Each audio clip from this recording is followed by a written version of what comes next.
교회가 무엇인가, 교회가 언제 누가 시작했는가, 또 지난주에는 교회의 진정한 주인은 누구신가에 대해서 함께 말씀을 나누었습니다. 오늘은 교회가 기도할 때 무슨 일이 생기는가, 교회 시리즈 설교에서는 약간 벗어났지만 교회가 기도할 때, 이 제목으로 말씀을 전하는 한 가지 배경은 지난 주일 이후로 이미 말씀드린 대로 100만 기도 운동을 저희들이 펼쳐서 100만 기도에 달성했다. 이건 참 엄청난 일이죠. 그러나 물론 우리가 주님 앞에 갈 때까지 계속 기도해야 하는데, 기도가 어떤 위력이 있는지, 그리스도인에게 기도가 얼마나 중요한지를 함께 생각하는 시간이 되겠습니다. 오늘 사도행전 12장, 원래 본문의 말씀은 1절부터 25절까지 이렇게 연결되는데, 본문이 길어서 9절, 10절, 11, 12 이렇게 4절만 함께 봉독하였습니다. 성경에 헤롯이라고 하는 이름을 가진 왕이 5명 나타납니다. 여러분들이 가장 잘 아시는 헤롯 대왕, 헤롯 대왕은 BC 37년부터 AD 4년까지, 그러니까 예수님 출생 당시에 온 팔레스타인을 다스렸던 대왕입니다. 아주 위대한, 그래서 그에게는 헤롯 디 그레이트, 이렇게 위대한 대왕이라고 붙입니다. 예수님이 태어날 때 유대 베들레헴 지경 2살 아래의 모든 어린아이들을 이렇게 학살한, 다 죽여버린 왕이 이 왕입니다. 내가 왕이고 내 아들이 왕위를 계승할 터인데 또 왕이 났다니. 그래서 박사들에게 물어본 그때를 기준으로 베들레헴 지경의 2살 아래의 어린아이들의 생명을 모두 해한 그런 왕입니다.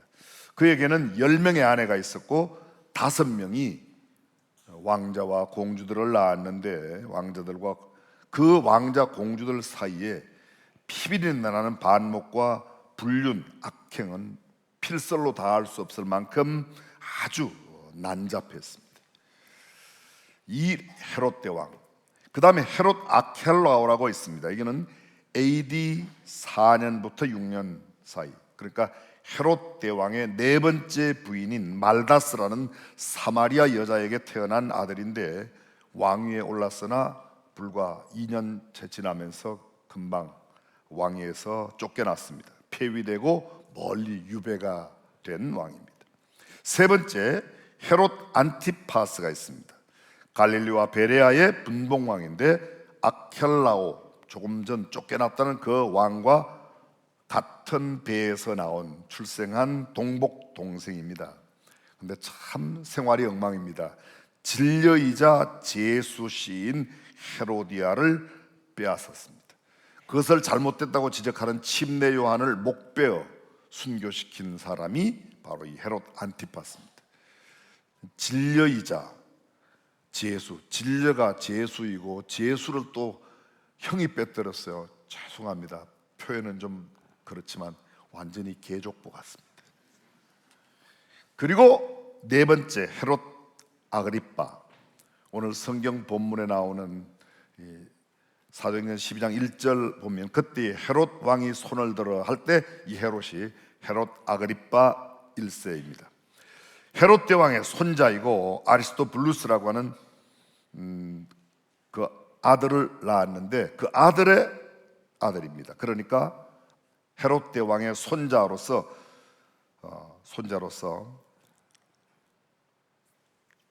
성경 역사에 굉장히 나쁜 일을 많이 한 왕으로도 기록이 되어 있습니다. 거기에는 베니게, 드루실라, 성경 속에 나온 이름들도 이 아그리빠 아들로서 태어난 사람들로 쭉 기록되어 있습니다. 헤롯 아그리빠 2세, 마지막 5번째인데요. 여기는 가이사랴에서 사도 바울을 심리했던, 사도 바울의 재판을 송사를 맡았던 왕 헤롯 아그리빠 2세입니다. 헤롯 아그리빠 1세는 10살 때 조부 헤롯 대왕에 의해서 로마로 보내어지죠. 이런데 다시 말하면 우리로 지금으로 말한다면 초등학교 한 3학년 4학년 때 로마로 유학을 갔던 거예요. 할아버지에 의해서. 그의 전생애 가운데 3분의 2가 로마에서 생활할 만큼 당시 최고의 문명과 학문을 다 익혔습니다. 로마의 갈리귤라라고 하는 황제가 즉위할 때 공을 세워서 거기에 보답으로 이 사람도 왕으로 임명되는데 AD 37년 그의 숙부인 빌립의 영토 갈릴리 지방을 받아서 분봉왕으로 같은 시대인데 헤롯 왕이 있고 헤롯 또 다른 왕이 있습니다. 여기는 대왕이 있다면 여기는 분봉왕, 한 지역을 맡은 왕이라고 생각하시면 좋겠습니다. AD 39년 안티파스를 스바나로 추방하고 갈릴리와 베레아를 얻고 AD 41년 유대와 사마리아까지 이른바 헤롯 대왕이 차지했던 그 모든 땅들을 다 회복할 만큼 이 헤롯 아그리파 1세는 어마어마한 왕입니다. 철저한 기회주의자였습니다. 팔레스틴 이외에서는 자기가 헬레니즘을 추앙하는 헬레니스트로 유대 땅에 들어와서 유대인들을 대할 때는 굉장히 율법을 잘 지키는 유대인처럼 그렇게 이중 행각을 했습니다. 유대인의 환심을 얻기 위해서 예수 그리스도를 메시아로 인정하는 사람들을 잡아서 죽이기도 했습니다. 사도행전 12장 1절 이하에 나오는 헤롯 아그리파 1세가 교회 중에서 몇 사람을 헤아려 하여 요한의 형제 야고보를 칼로 죽였는데, 요한의 형제 야고보, 그러니까 이 요한의 형제가 누군가 하면 세베대의 아들로서 베드로의 동업자인 야고보와 요한 가운데 그 야고보를 죽였다는 겁니다. 유대인들이 그 일을 기뻐하는 것을 보고, 야고보 죽이는 걸 유대인들이 기뻐하는 것을 보고 초대교회 최대의 사역자인 베드로를 옥에 가두었습니다. 때는 무교절, 유월절을 지나고 누룩 없는 떡을 먹는 절기를 지키는 이 8일 동안의 무교절 때였습니다. 참으로 초대교회는 큰 위기를 맞이하게 되었습니다. 지도력의 상실 위기, 절체절명의 순간이 다가왔습니다. 무슨 죄가 있어 이토록 최악의 투옥을 당하고 감시를 받으며 감찰을 받는 게 아니었습니다. 단순히 예수님을 믿는다는 한 가지 이유 때문에 그들은 이렇게 감옥으로 가야만 했습니다. 베드로는 감옥에 들어가 4명의 군사식 4패 16명이 6시간씩 4명이 교대로 지킨 겁니다. 그런데 그 다음 연결된 구절은 이렇게 되어 있습니다. 이에 베드로는 옥에 갇혔고 교회는 그를 위하여 간절히 하나님께 기도하더라. 교회가 위기를 만났을 때 초대교회가 한 일은 어떤 데모를 하거나 또 아니면 권기대회를 하거나 집단 행동을 하거나 훈련을 시켜 뭔가 집단적으로 대항하거나 보다 중요한 어떤 세상적인 어떤 무력의 힘을 사용하지 않고 그들이 할 수 있는 최선의 사역이 기도라고 생각해서 하나님 앞에 기도했다고 말합니다. 드디어 6월절이 지나갔습니다. 헤롯이 베드로를 잡아내려고 하는, 내일이면 베드로를 잡아내려고 했던 그 전날 마지막 밤에 베드로는 두 군인 사이에 두 쇠사슬에 매여 누워 자고 있었습니다. 좀 표현을 하면 이렇습니다. 한쪽에 군사 한 명씩 있는데 그 양쪽 군사의 손목에 베드로의 두 손을 이렇게 쇠사슬로 묶어놨다는 거예요. 베드로가 무슨 폭동을 일으키거나 아니면 무슨 조폭두목도 아니고 무슨 군사력을 동원할 사람도 아닌데 이렇게 군사에다가 말이죠, 헝겊으로 묶어놔도 되고 줄로 묶어놔도 되는데 쇠사슬로 또 막 이렇게 묶어놨어요. 다시 들어보실까요? 전날 밤 베드로는 두 군인 사이에 두 쇠사슬에 매여 누워 자고 있었고, 제가 깜짝 놀란 부분이 이 부분이에요. 어떻게 쇠사슬에 매여 있는데 양쪽 군인에 잠을 잘 수가 있죠? 여러분, 이 대목 읽으면 이런 생각이 안 들어요? 지금도 안 들어요? 지금은 들죠? 어떻게 그렇게 잘 수 있을까? 양쪽 군사의 손목에 베드로의 양손이 이렇게 매여 있는데 어떻게, 그것뿐만이 아닙니다. 1차 경비가 있고 2차 경비가 있고 바깥에 가면 쇠문이 있고, 무엇을 그렇게 대단한 이 죄수라고 이렇게 지킵니까? 근데 이렇게 지키는 가운데에도 베드로는 지금 잠을 자고 있습니다. 도전적인 질문 던져볼까요? 도대체 이 잠은 누가 주는 거야? 이런 상황 가운데 잠을 잘 수 있어요? 이러한 평온한 마음을 가질 수 있어요? 안정된 마음을 가지고 있어요? 불안하고 지금 어쩌면 오들오들 떨면서 어찌할 줄 몰라야 이게 그 장면 아니겠습니까? 그런데 이렇게 기뻐하며, 아니 즐거움 가운데, 성경 그 다음에 기뻐했다는 말도 또 나옵니다. 근데 쇠사슬에 매여 누워 자고 있습니다. 파수꾼들은 문 밖에서 옥을 지키고 있습니다. 근데 그런 가운데 교회는 기도하였고, 저는 이 기도가 베드로를 잠들게 하지 않았을까? 베드로의 마음에 평안을 준 것은 하나님께서 주신 평안이라고 믿습니다. 기도의 능력입니다. 근데 호련히 주의 천사가 나타났습니다. 옥중에 광채가 가득했습니다. 주의 사자가 베드로의 옆구리를 쳐 깨웠습니다. 주의 사자가 베드로에게 급히 일어나라고 할 때 그 손에서 쇠사슬이 그냥 풀려집니다. 안 이상해요? 여러분들은 하나도 이상하지 않아요. 지금 표정이 뭐 보통 있는 일이지. 보통 있죠? 정말. 천사가 계속 그에게 이야기합니다. 띠를 띠고 신을 신으라. 띠를 띠고 신을 신었어요. 겉옷을 입고 따라오라. 베드로는 영문을 모른 채 시키는 대로 그를 따라갑니다. 베드로가 그렇게 하여 이 일이 꿈인지 생시인지 알지 못하고 환상을 보았는가? 베드로 자신도 이게 꿈이요 생시야, 이게 환상 아닌가? 근데 첫째, 둘째 파수를 지나고 첫 번째 경비, 두 번째 경비 다 지나갔습니다. 시내로 통하는 쇠문에 이르니 문이 저절로 열리는지라. 자동문의 효시가 여기에 있습니다. 이게 무슨 과학기술이 아니에요.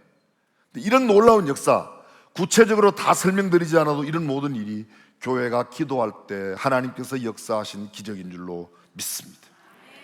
문이 열렸습니다. 나와서 한 거리를, 요새로 말하면 한 블록을 지나갔습니다. 그리고 갑자기 천사가 사라집니다. 자, 이때 베드로가 취할 수 있는 행동이 뭘까요? 여러분들은 지금도 1번, 2번을 기다리고 계십니다. 오늘은 꼭 1번이 정답이 아닐 수 있음을 생각하고 1번 도망가야 된다, 2번 다른 곳에 가야 된다. 갑자기 또 대답이 어렵죠. 또 헷갈리게 하니까. 이게 도망가야 정상 아니겠습니까? 이렇게 만약에 탈옥이 됐다면, 추록이 되었다면.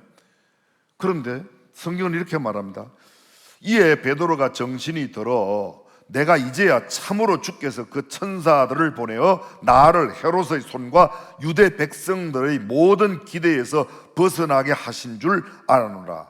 깨닫고 마가라 하는, 이것을 깨닫고 난 뒤에 마가라 하는 요한의 어머니 마리아의 집에 그곳으로 갔습니다. 갔더니 여러 사람이 거기에 기도하고 있더라. 자, 우리가 먼저 생각한 대로 어디를 빨리 숨어야 될 것입니다. 사람 없는 곳으로. 그를 지금 죽이기를 기대하고 있는 유대인들로부터 벗어나야 할 겁니다. 그를 곧 잡게 될 이 헤롯 왕의 군사들로부터 벗어나기 위해서 어디론가 숨어야 할 터인데 그는 그리로 가지 않습니다. 마가 요한의 어머니 마리아의 집, 거기가 우리가 알고 있는 마가 요한 집 다락방입니다.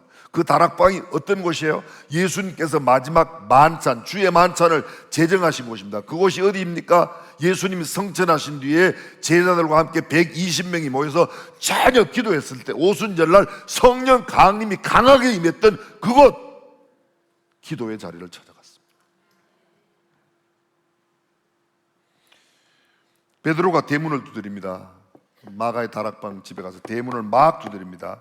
근데 그 집안에 있던 로데라고 하는 여자아이가 하나 영접하러 나왔습니다. 대문을 두드리는 자의 음성이 베드로인 줄 알고 너무 놀라서 문도 채 못 열어주고 다시 들어갔습니다. 베드로 사도가 왔습니다. 요새 말로 옮길까요? 베드로 목사님이 오셨습니다. 그랬더니 그 함께 기도하던 초대교회 예루살렘 교회, 아마 예수님의 다른 제자들도 거기에 있었을 것이에요. 근데 그들이 이렇게 말합니다. 네가 미쳤구나. 네가 미쳤구나. 로데가 이야기합니다. 힘써 소리집니다. 아니 참말이에요, 베드로 사도가 왔어요. 베드로 목사님이 지금 물에 왔어요. 그들이 또 말합니다. 만약 베드로가 왔다면 천사가 왔지 베드로가 온 건 아니라고 합니다. 제가 지금 드리려고 하는 말씀의 내용이 혹시 뭔지 눈치채셨습니까? 이거예요. 그 사람들은 지금 베드로가 감옥에 가니까 기도했어요. 무슨 기도했을까요? 예? 뭐 이런 기도 아니겠습니까? 하나님 베드로 빨리 나오게 해주세요. 감옥에서도 너무 고생을 하지 않게 해주세요. 뭐 이런 기도 안 했겠어요, 그죠? 그럼 베드로가 왔어요. 지금 왔다고 이야기하는 건 뭐냐? 드디어 기도의 응답이 됐다, 왔구나. 그리고 오셨습니까? 이래야지 정상 아니에요. 그런데 뭐라고 그래요? 그 소식 전한 로데에게 미쳤구나. 아니에요, 진짜로 왔어요. 야, 천사가 왔지 오긴 뭘 와. 기도했는데 믿어요, 안 믿어요? 이게 꼭 우리 기도하는 것처럼 비슷하게 하나 봐요, 그죠? 우리는 안 그렇습니까? 저는 이 기도의 모습 가운데 우리가 그러지 않나는 거예요. 우리가 기도해도 할 수 없이 그들이 나가서 문을 열었습니다. 그들이 베드로를 보고 얼마나 놀랐는지 놀랐다고 말합니다. 여기 기도가 불러오는 놀라움이 있습니다. 기도가 우리에게 주는 경이로움이 있습니다. 기도가 우리에게 주는 기쁨이 있습니다. 기도가 우리에게 놀라운 기적을 가져옵니다. 기절초풍할 만한 그런 역사를 기도가 만들어냈습니다. 기도의 신비는 우리의 이성으로, 우리의 논리와 학문으로, 세상적 경험으로 설명되어질 수 있는 게 아니라 기도의 능력은 오직 체험한 자만 알 줄로 믿습니다. 그렇게 환영하니까 베드로가 손짓합니다. 종용하게 하고 주께서 자기를 이끌어 옥에서 나오게 하던 일을 말합니다. 잘 들어보십시오. 하나님께서 어떻게 자기를 구원해내셨는지, 베드로의 구원 사건, 베드로의 이 옥에서의 구출해내는 이 사건이 주께서 하셨다고 말합니다. 잘 들어보세요. 은밀히 좀 그 내용이지만 기도해서 이런 역사가 일어났다, 틀린 말은 안 해요. 근데 그 기도를 하였더니 주님께서 그를 인도해 내셨습니다. 이건 전혀 좀 다른 문제입니다. 정직한 올바른 표현, 우리의 기도는 주님께서 기적을 이루도록 하는 역사, 영적인 역사를 주님이 하게 하신다는 거야. 우리의 기도가, 내가 기도해서 잘못하면 이렇게 돼요. 내가 기도했더니 그 사람이 일어났어. 누가 기도했더니? 내가 강조해요. 내 기도가 강조돼요. 근데 내가 기도하였더니 하나님께서 역사하셔서 그를 고치셨어. 이게 성경적인 표현이라는 것이죠. 날이 밝았습니다. 야고보와 형제들에게 이 말을 전하라고 하고 베드로는 떠났습니다. 감옥을 지키던 군인들에게는 난리가 났습니다. 베드로가 어떻게 됐는지, 어디로 사라졌는지 도무지 알 길이 없습니다. 성경은 말합니다. 적지 않은 소동이 났다. 큰 대난리가 난 거죠. 세상이 발칵 뒤집혔습니다. 이 엄청난 사건이 헤롯에게 보고되지 않을 리 없습니다. 왜냐하면 헤롯은 이제 오늘 밤만 지나면 내일 베드로 끌어다가 온 유대인들 앞에 보기 좋게 처참을 시켜서, 처형을 시켜서 자기의 인기를 마음껏 누리고 얼마나 내가 위엄 있고 위대한 왕인가를 보여주고 싶었는데, 지난밤 사건이 이렇게 되었으니 얼마나 난감했겠습니까? 유월절로 베드로를 처형시킴으로 자신이 인기와 열화와 같은 성언을 기대하고 있었던 헤롯, 그리고 그것을 기대하고 있던 유대인들, 내일만 돼봐라. 베드로, 유대인들에게 있어서 베드로는 신흥 종교의 교주처럼 지금 활동하고 있는 사람입니다. 근데 생각해보면 헤롯의 화가 머리끝까지 올랐을 겁니다. 가슴이 터질 것 같은 우라통이 생겼을 겁니다. 헤롯이 지시를 하죠. 베드로를 찾으라고, 죄수를 찾으라고 고래고래 소리를 질렀었는지 모르겠습니다. 그런데 찾아도 베드로가 어디 있는지 알 수가 없습니다. 그때 이 헤롯이, 잘 들어보십시오, 헤롯이 파수꾼들을 신문하고 죽이라고 명을 했습니다. 파수꾼들을 어떻게 하고요? 그냥 죽이면 되는데 신문하고 죽여요. 신문하고. 제가 또 세금이 안 붙어서 생각을 또 마음대로 했습니다. 무슨 신문을 했을까?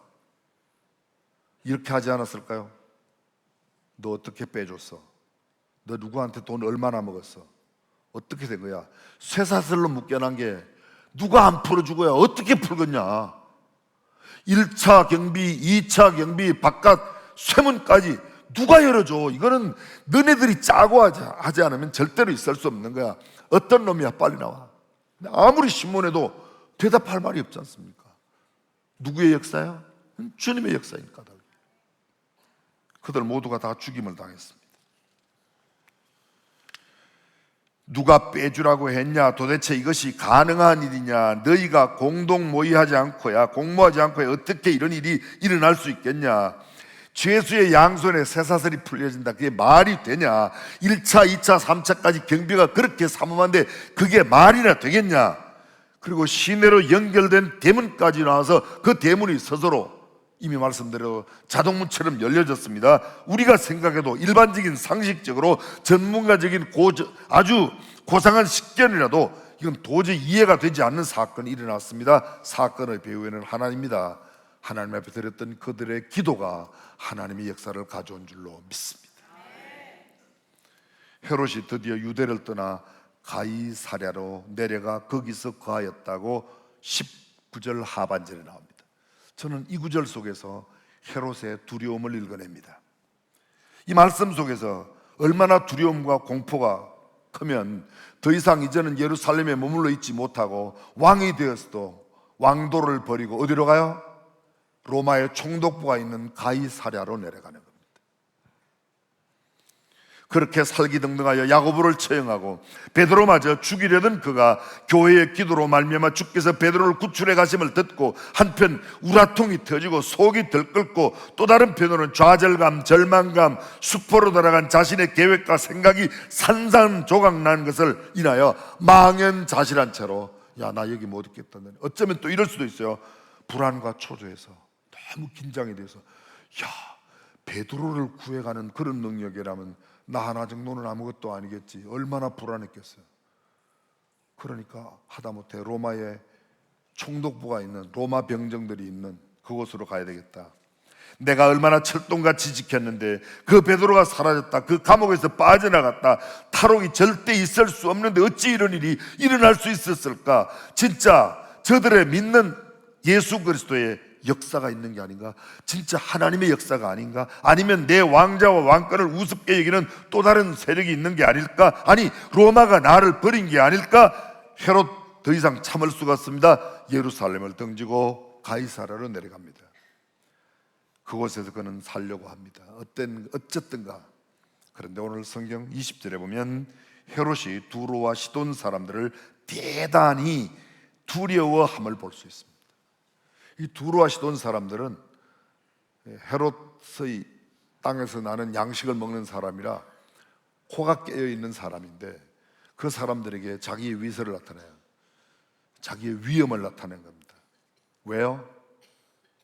우습게 할까 봐. 다른 말로 표현하면 이 사람들이 이러지 않습니까?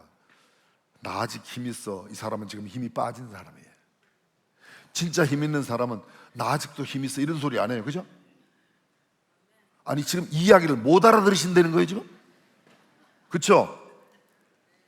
그러기에 만만한 두로와 시돈, 지금 이스라엘의 북쪽 레바논의 지중해에 있는 조그만 항구 두 곳, 그곳에 있는 사람들이 이 남쪽 곡창지에서 난 그런 알곡을 갖다 먹으니까 이 사람들한테 위험을 보이는 겁니다. 나 아직도 힘 있다고 헤롯이 지금 거짓을 하는 겁니다. 유대인의 인기를 원하던 그가 이제는 내가 내 힘으로 내 왕권을 세워서 무언가 알려보겠다고 합니다.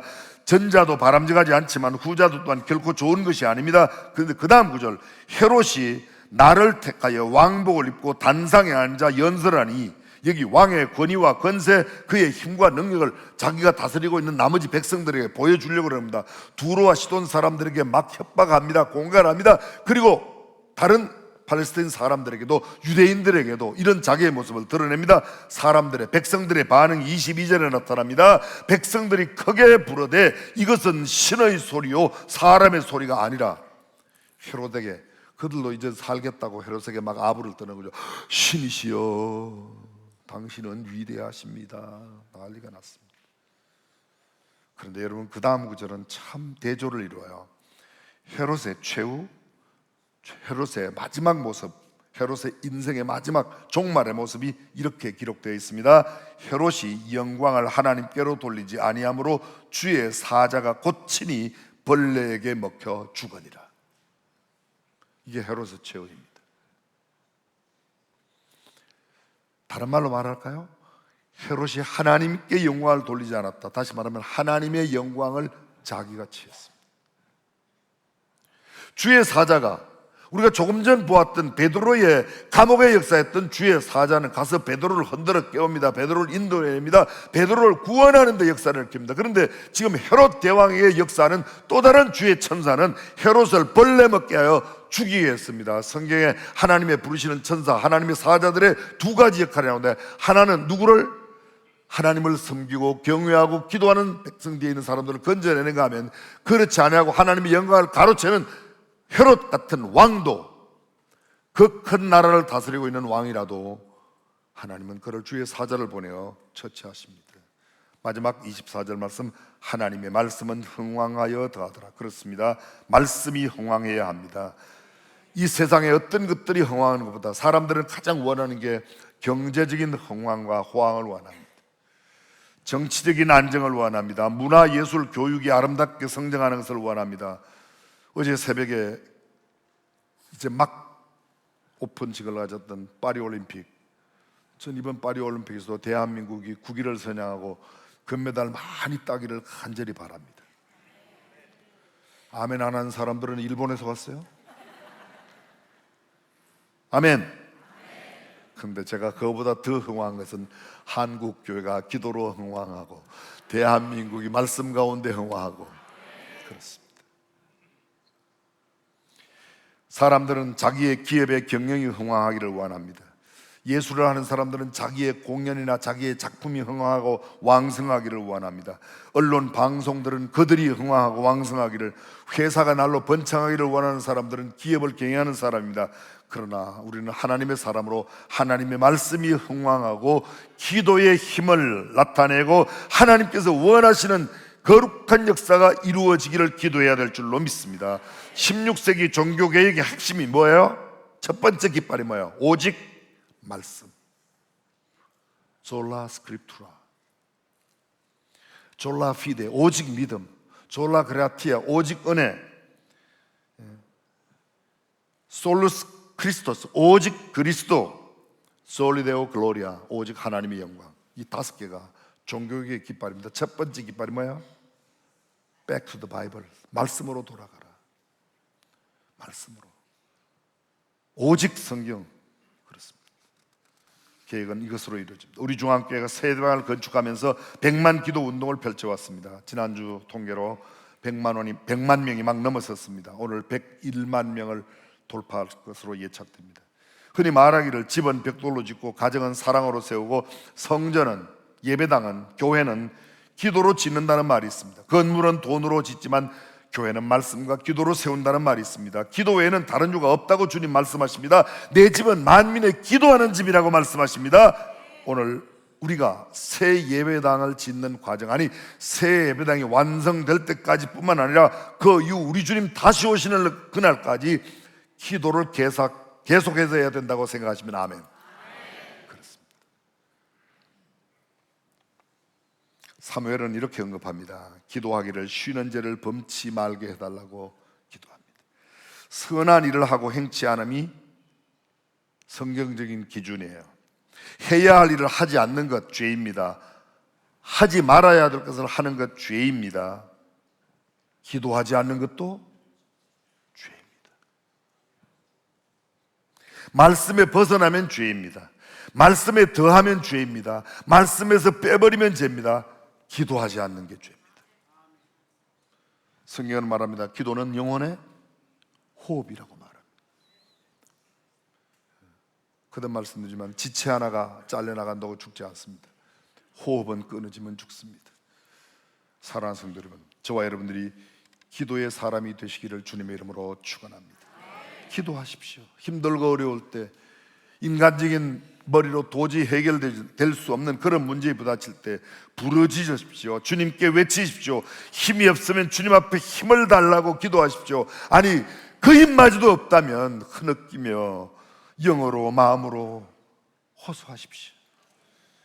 기도가 기적입니다. 기도가 역사를 만들고 기도가 하나님을 움직입니다. 기도가 대적을 물리치고 기도가 용기와 힘을 우리에게 제공하여 줄 것입니다. 기도가 주님의 놀라운 기적을 우리의 삶 가운데 허락해 주실 줄로 믿습니다. 초대교회가 기도할 때 놀라운 성령의 임함으로 큰 역사가 일어났습니다. 병 고치는 역사가, 귀신이 떠나가는 역사가, 이 짧은 시간에 나눌 수 없는 수많은 역사가 기도 가운데 하나님께서 역사하셨습니다. 저는 마지막으로 한 토막 데이비드 브레이너드의 일기를 소개하고 말씀을 맺으려고 합니다. 1700년대 아메리카 대륙에 살면서 인디언들의 영혼을 구원하는 일에 온 몸과 마음을 다 들였던 데이비드 브레이너드, 그는 29의 꽃다운 나이로 하나님의 부름을 받고 세상을 떠납니다. 세상에 오래 머물기를 너무나도 원하였지만 그의 원함은 단순한 생명의 연장이 아니라 한 영혼이라도 더 구원하기 위하여 있기를 원했지만 그의 순결한 영혼은 더 이상 이 땅에 있지 못하게 되었습니다. 하나님이 그를 불러가셨습니다. 그는 일기 가운데 이렇게 적었습니다. 하루 종일 내 심령은 하나님께 붙잡혀 있었다. 나는 언제나 하나님과 함께 있기를 간절히 사모했다. 모든 것을 하나님께 기꺼이 맡기고 싶었다. 내가 이 땅에서 그토록 사랑하던 친구들과 목양하던 양떼들과 동생 그리고 영혼을 향한 나의 관심까지도 하나님께 의탁하고 싶었다. 아, 주님의 나라가 속히 이 세상에 임하였으면 좋을 텐데 사람들이 하나님을 사랑하고 영화롭게 하며 살아간다면 얼마나 좋을까. 여러분도 들으셨을 겁니다. 지난 주일 이후로부터 한국 교회를 강타하고 있는 참 서글픈 소식, 우리 교회로부터 얼마 떨어지지 않은 우리 교회에서 예수 그리스도를 믿고 하나님의 자녀가 되어 신앙생활 시작하고 세계적인 글로벌 미션 처치, 소위 지구촌 교회를 개척하셔서 그렇게 큰 교회를 이루신 이동원 목사님, 후임으로 오신 진재영 목사님 떠나갔고 두 번째로 오신 최성원 목사님 갑자기 사표를 내므로 인해서 교회가 큰 위기에 있습니다. 제가 여러 번 전화를 시도했는데 SNS로 최성원 목사님과 최성원 목사님 죽음의 계곡을 지나는 것 같다고 저한테 문자를 보냈어요. 이동원 목사님께 여러 번 전화를 드렸습니다. 여러분 아시는 대로 이동원 목사님은 김장한 목사님 통해서 예수 그리스도를 영접했고, 최성원 목사는 초등학교 때부터 제가 중앙교회에서 가르쳤고, 중고등학교 때 제 아내가 가르쳤고, 그 후에 훌륭한 목사가 되어 지구촌 교회 왔는데 교회가 굉장히 어려워졌습니다. 이동원 목사님과 한참 동안 통화를 했는데 목사님 첫 말씀이 저를 멍하게 만들었어요. 고 목사, 나 지금 천국 가고 싶어.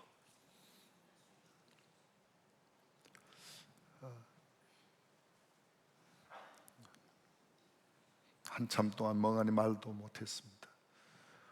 고 목사 왜 전화 안 해? 목사님 차마 전화를 못 드렸어요. 그리고 이런 이야기 저런 이야기를 한참 나누었습니다. 사랑하는 중앙교회 성도 여러분, 이것이 꼭 지구촌 교회만의 아픔일까요? 우리 아픔 아닐까요? 이동원 목사님도 최성원 목사님도 우리 교회 신앙생활하다가 지구촌 교회 가 있는 형제자매들도 꽤나 많아요. 우리 교회도 아마 지구촌 교회에서 오신 분들도 계실 겁니다. 그리스도 안에 한 몸인 우리가 그 아픔을 우리의 몸 아픔으로 알고 그 고통을 우리의 고통을 알고 우리가 함께 기도해야 하지 않을까요? 그렇습니다.